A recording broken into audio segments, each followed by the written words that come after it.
Umat Tuhan yang terkasih dalam Yesus Kristus, Salam. Jumpa lagi pada renungan malam saat ini.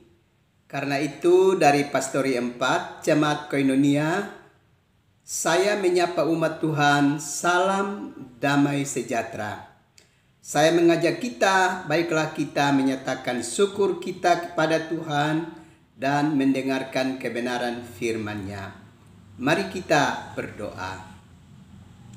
Tuhan Yesus, kami sungguh membutuhkan firman-Mu di dalam hidup kami.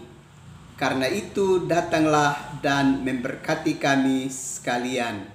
Dalam nama Yesus Kristus kami berdoa. Amin. Umat Tuhan yang terkasih, kita akan mendengarkan kebenaran firman Allah di dalam kitab Bilangan pasalnya yang ke-13 dan pasal yang ke-14 ayat pertama sampai dengan ayatnya yang ke-10. Dan saya akan membacakan ayatnya yang pertama dan ayat yang kedua dari kitab Bilangan pasal 13. Ke-12 pengintai. Tuhan berfirman kepada Musa, "Suruhlah beberapa orang mengintai tanah Kanaan yang akan kuberikan kepada orang Israel. Dari setiap suku nenek moyang mereka haruslah kau suruh seorang, semuanya pemimpin-pemimpin di antara mereka." Bapak, Ibu, saudara-saudara yang terkasih di dalam Yesus Kristus.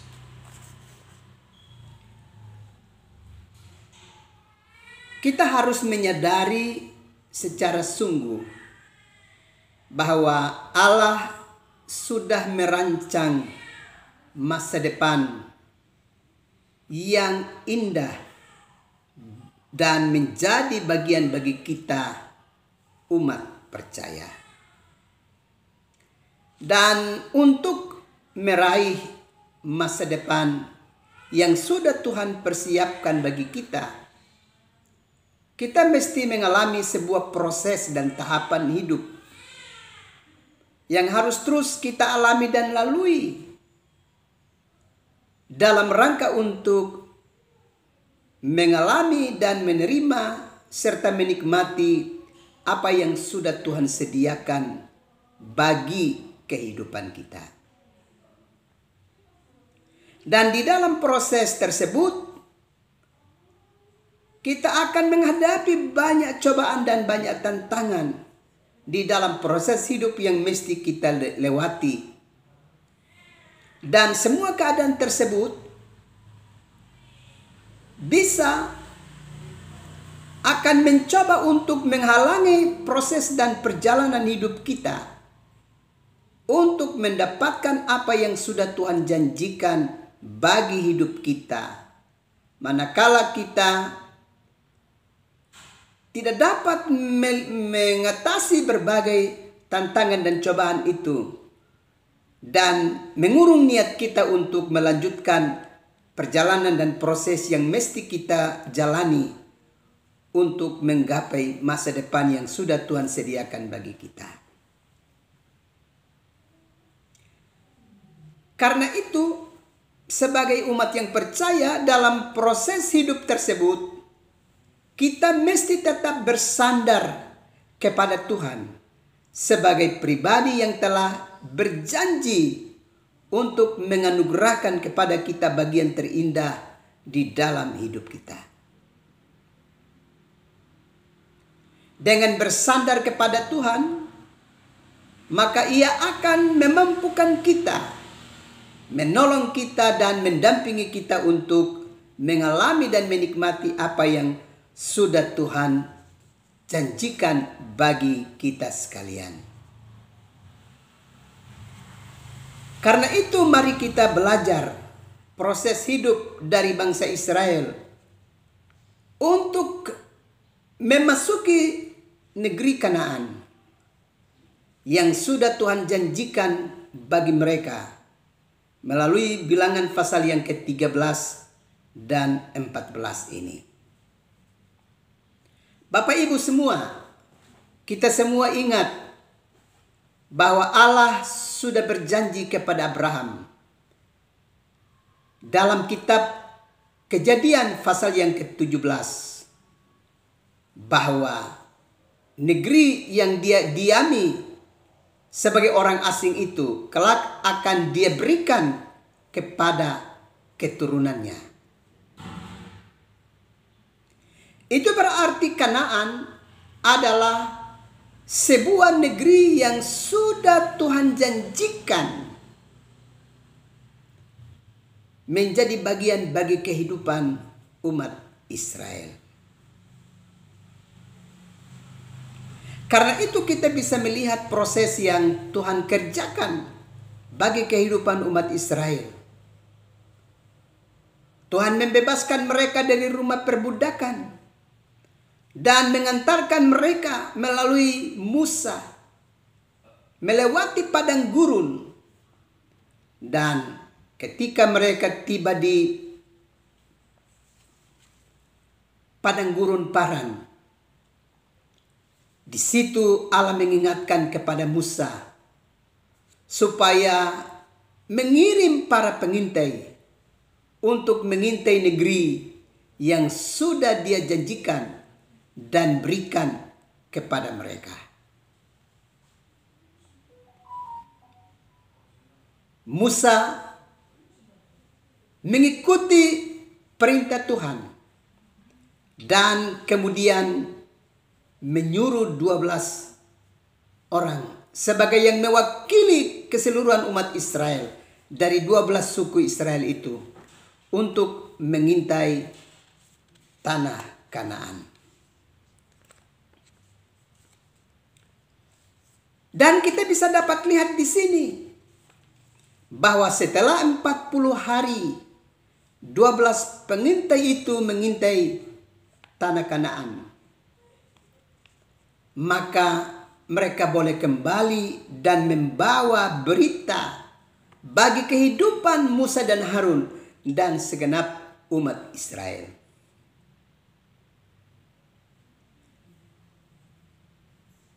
Kalau kita baca pada pasal yang ke-13 secara keseluruhan dan pasal yang ke-14 ayat 1 sampai dengan ayat yang ke-10, kita akan melihat bahwa dari 12 suku yang ada, 10 suku setelah kembali dari pengintaian itu menyampaikan berita yang menakutkan kepada Musa dan Harun dan kepada segenap umat Israel. Sementara Yosua dan Kaleb adalah dua pribadi yang menyampaikan berita yang menguatkan bagi Musa dan Harun serta segenap umat Israel pada saat itu. Dan kalau kita perhatikan bacaan ini, ternyata setelah berita yang disampaikan oleh ke-10 suku, yakni berita yang menakutkan, di mana mereka menyampaikan bahwa negeri yang diintai itu adalah negeri yang berkubu dan dihidupi oleh orang-orang raksasa, orang-orang kuat, bahkan memiliki kota-kota yang berkubu. Dan lebih daripada itu adalah orang-orang yang mendiami negeri itu adalah kanibal. Orang-orang kanibal, mereka yang memakan penduduknya sesamanya sendiri. Maka berita yang menakutkan itu kemudian menggemparkan kemah Israel. Karena terjadi keributan di dalam kemah Israel. Dan kita bisa dengar apa yang terjadi, bahwa segenap umat Israel kemudian memberontak, dan mereka mau memilih pemimpin yang baru supaya bisa memimpin mereka untuk kembali ke Mesir. Karena mereka tidak mau mengalami kematian di tanah yang hendak mereka tuju. Bapak, Ibu, saudara-saudara yang terkasih di dalam Yesus Kristus.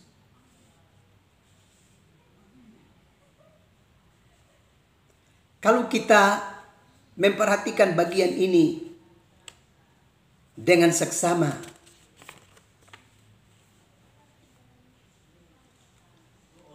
maka tentu kita akan bertanya, mengapa ke-10 pengintai itu bisa menyampaikan kabar yang menakutkan bagi Musa dan Harun serta kepada segenap umat Israel, sehingga membuat keributan terjadi,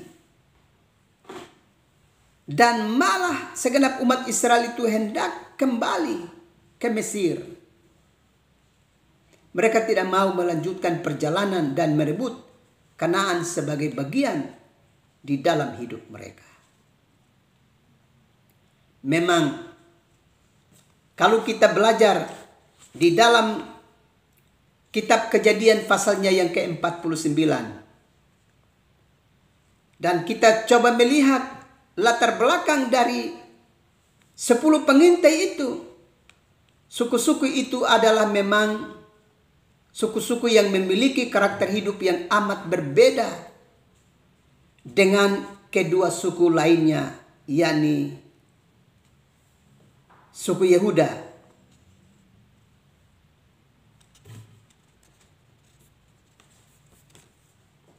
Nah, Bapak Ibu saudara-saudara yang terkasih di dalam Yesus Kristus, kita ingat bahwa ke-10 suku yang memberikan kabar yang menakutkan itu adalah suku-suku yang memang memiliki karakter hidup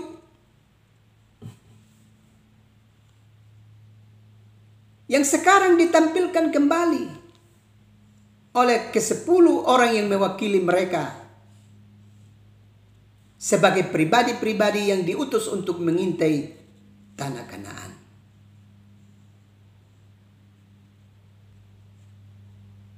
Suku Kaleb dan Yosua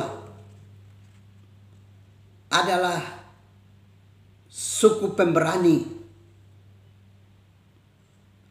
suku yang selalu mau berada di depan. Mereka tidak takut kepada persoalan. Mereka mau bertanggung jawab atas kehidupan yang dapat mereka jalani dan hadapi dalam hidup mereka. Sementara ke-10 suku yang lain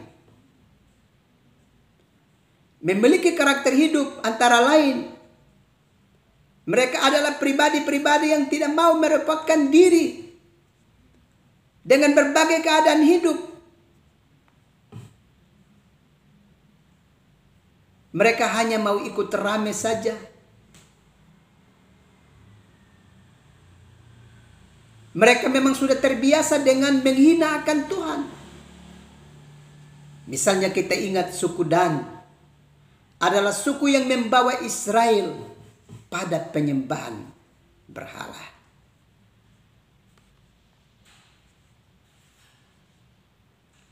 Bapak, Ibu, saudara-saudara yang terkasih di dalam Yesus Kristus, kita bisa lihat di sini Yosua dan Kaleb. Mereka hadir untuk mereka mau menyampaikan kepada segenap umat Israel supaya mereka mesti siap untuk memandang kepada Tuhan. Mereka jangan sekedar melihat apa yang ada di depan mereka, apa yang kasat mata di depan mereka. Tapi mereka harus melihat Tuhan yang sudah berjanji kepada Abraham, nenek moyang mereka, bahwa Tuhan akan memberikan negeri itu kepada keturunannya. Dan sekarang inilah saatnya janji Tuhan yang pernah Tuhan nyatakan kepada leluhur kita, Abraham, dalam Kejadian pasal yang ke-17 itu, sekarang hendak digenapi. Dan kita siap untuk merebut negeri itu. Sehingga kalau kita perhatikan apa yang dikatakan oleh Kaleb dan Yosua, mereka katakan bahwa seluruh penduduk negeri itu akan kita telan habis. Sebab orang yang menjaga mereka, kekuatan yang menjaga mereka, sudah meninggalkan mereka. Sementara kita umat Israel, Tuhan yang menjaga dan melindungi kita tetap setia bersama dengan kita. Di sini Yosua dan Kaleb sedang mengajak segenap umat Israel untuk memandang kepada Tuhan. Sebagai pribadi yang sudah berjanji untuk memberikan negeri itu menjadi milik pusaka bagi keturunan Abraham.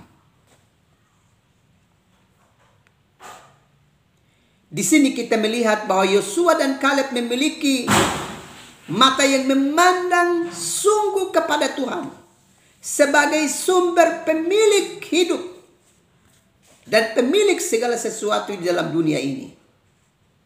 Dan yang telah berjanji untuk memberikan negeri itu kepada mereka. Karena itu mereka tidak boleh takut, tapi mereka harus siap maju dan merebut negeri yang telah dijanjikan itu menjadi tempat kehidupan mereka. Bapak, Ibu, saudara-saudara yang terkasih di dalam Yesus Kristus. Dari perenungan ini ada hal yang harus kita perhatikan dengan baik. Pertama, bahwa menyampaikan kabar bohong atau menginformasikan berita yang tidak benar, berita hoax, itu ternyata bukan baru terjadi di masa modern ini. Perilaku seperti itu sudah dilakukan melalui 10 pengintai. Sebagaimana kisah mereka terbaca di dalam kitab Bilangan pasalnya yang ke-13. Dan kita harus ingat bahwa berita bohong itu akan memakan banyak korban dan mendatangkan banyak penderitaan bagi banyak orang. Kalau kita baca bagian kitab suci ini sebagaimana renungan yang kita dengar pada renungan malam tadi yang sudah saya sampaikan, bahwa akibat dari berita bohong yang disampaikan oleh 10 suku itu, maka umat Israel yang berusia 20 tahun ke atas seluruhnya tidak diperkenankan Tuhan untuk memasuki negeri Kanaan. Kecuali anak-anak mereka bersama dengan Kaleb, Yosua dan keturunan mereka. Tetapi mereka harus menanggung penderitaan selama 40 tahun di padang gurun untuk kemudian dapat memasuki negeri Kanaan. Ingat, jangan pernah kita menjadi pribadi yang membawa kabar bohong. Itu akan mendatangkan korban dan mendatangkan penderitaan bagi diri kita, bahkan di sekitar kita. Kita sedang hidup di dunia modern. Di medsos ada begitu banyak kabar hoax yang kita perhatikan. Bahkan di dalam kehidupan nyata banyak terbaik yang terus kita hadapi dalam hidup ini. Kitab suci mau mengingatkan kepada kita untuk berwaspada terhadap perilaku hidup yang demikian. Karena itu akan mengorbankan diri kita dan banyak orang lain yang ada di sekitar kita. Hal yang kedua, kita mesti belajar untuk memandang dan berserah penuh kepada Tuhan sebagai satu-satunya penolong yang setia dan yang siap memenuhi janjinya bagi kehidupan kita.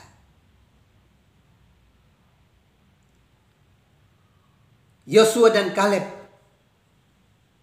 meyakini itu dengan sungguh, sehingga mengajak segenap umat Israel untuk berserah penuh kepada Tuhan. Bersandar kepada Tuhan yang telah berjanji.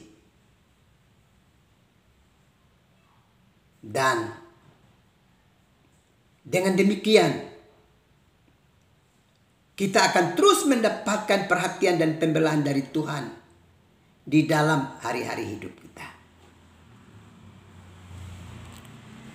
Ingatlah, sekali Tuhan berjanji, seterusnya dan selamanya Dia akan memenuhi itu, menggenapi itu bagi kehidupan kita. Karena itu, mempercayakan hidup kita ke dalam tangannya, berserah penuh kepadanya, dan lakukan hal yang Tuhan perintahkan bagi hidup kita, demi untuk mengalami dan menikmati apa yang sudah Tuhan janjikan bagi kita sekalian. Karena itu, hindari perilaku hidup dari 10 pengintai tadi di dalam kehidupan kita. Dan hiduplah sebagaimana Yosua dan Kaleb di hari-hari hidup kita selanjutnya. Sebab itulah yang berkenan kepada Tuhan. Tuhan memberkati umat Tuhan sekalian. Amin. Mari kita berdoa. Tuhan Yesus, terima kasih untuk firman-Mu yang terus meneguhkan dan memberkati hidup kami sekalian. Sesaat lagi kami akan beristirahat. Datanglah dan memberkati kami sekalian. Dalam nama Yesus Kristus kami berdoa. Amin. Umat Tuhan yang terkasih dalam Yesus Kristus, ingatlah, baiklah kita dapat mengambil bagian dalam ibadah utama minggu pada hari esok. Karena itu keluarga-keluarga saling mengingatkan dan saling mendorong untuk bisa ambil bagian dalam ibadah utama di gereja di mana kita menjadi bagiannya. Dan kepada para pelaku pelayanan, selamat mempersiapkan diri untuk melakukan pelayanan bagi segenap umat Tuhan. Tuhan pasti memperlengkapi dan memberkati Bapak Ibu sekalian. Salam.